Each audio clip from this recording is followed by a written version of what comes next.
వీళ్ళ కాంబినేషన్ షష్టాష్టకాలైన శోభితాది మరియు నాగ చైతన్యది.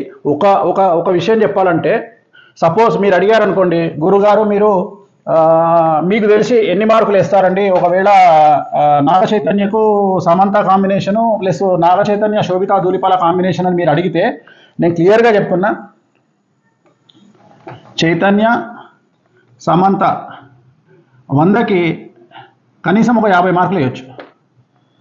చైతన్య శోభిత 100కి 10 మార్కులు కూడా వేయలేను. అలాగే సమంత జాతకం 100% బాగుంది ఇండస్ట్రీ పరంగా తీసుకుంటే. అలాగే శోభిత జాతకం తీసుకుంటే 20% బాగుంది కెరియర్ పరంగా నేను చెప్పేది. సో ఓవరాల్గా తీసుకుంటే నేను అడిగేది ఏంటంటే, నేను చెప్పదలుచుకున్న పాయింట్ ఏంటంటే, నాగ చైతన్య కాంబినేషన్ ఆఫ్ శోభిత 100కి 10 మార్కులే, అండ్ నాగ చైతన్య సమంత 50 మార్కులు. సో ఇంత 50 మార్కులు వేసినటువంటి వాళ్ళే విడిపోయారంటే, మరి కాంబినేషన్ ఆఫ్ సమంత నాగ చైతన్య శోభిత కాంబినేషన్లో మరి నేను 10 మార్కులు వేస్తున్నా 100కి అంటే ఇంకెంత ప్రభావం ఉందో చూడండి. ఎందుకంటే శోభిత జాతకంలో చాలా ఎక్స్ట్రీమ్ ప్రాబ్లమ్స్ కనిపిస్తూ ఉన్నాయి. సో ఒక స్త్రీ మూలకంగా వీళ్ళ జాతకంలో వీళ్ళు విడబాటుకు గురయ్యే అవకాశం ఉంది. అలా జరగొద్దని కోరుకుంటా ఉన్నా. నేనే ఓడిపోవాలి, నా జాతకమే ఫెయిల్ అవ్వాలని కోరుకుంటా ఉన్నా.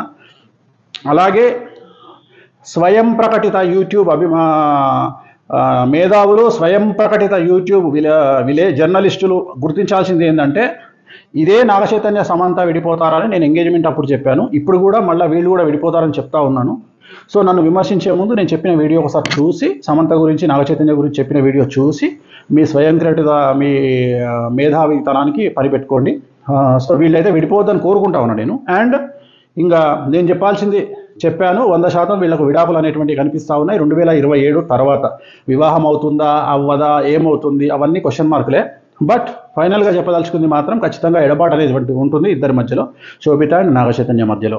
ఇక యూట్యూబ్ మీమర్స్, ట్రోలర్స్ ఎంజాయ్, మీ పని మీరు ప్రారంభించండి, క్రియేటివిటీ చూపించండి, మంచి పద్ధతిలో చాలా కొత్తగా కామెంట్ చేయండి. ఓం నమో వెంకటేశాయ.